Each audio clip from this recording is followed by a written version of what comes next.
সকল ক্ষমতার উৎস হচ্ছে জনগণ, বিএনপি। সকল রাজনৈতিক ক্ষমতার উৎস জনগণ। সকল ক্ষমতার উৎস জনগণ। জনগণকে খুশি রাখার জন্য, জনগণকে খুশি রাখার জন্য সকল ক্ষমতার উৎস জনগণ।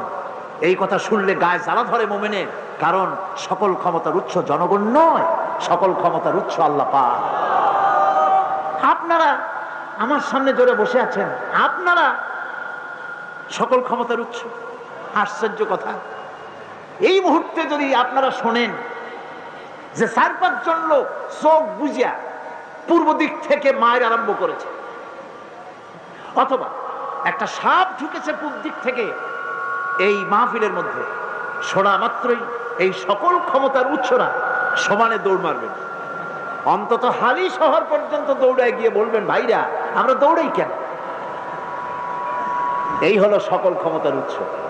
এইখানে যদি 1000-5 বল্লা, ভীমরুল, ভাউয়া ব্যাংক যদি ছাড়িয়ে দেওয়া হয় মাহফিলের মধ্যে, এই সকল ক্ষমতার উৎস দৌড়ে কুল পাবে না কোন দিককে যাবে। ঠিক কিনা করে?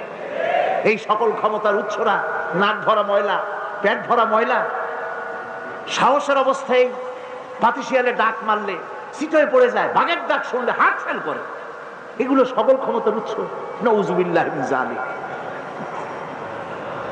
এই কথা বলা শিরক, এই কথা বিশ্বাস করা কবিরা গুনাহ, হারাম।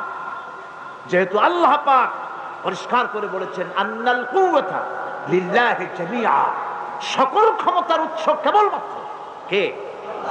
চিল্লায় বলেন, হাত উঁচু করে বলেন, সকল ক্ষমতার উৎস কেবলমাত্র আল্লাহ সুবহানাহু ওয়া তাআলা। সুতরাং তিনি এই পৃথিবীতে যারা 60 বছর বয়স পাইল, আখেরাতের ওই হিসাবে সেই পৃথিবীতে বাঁচত মাত্র 2 মিনিট।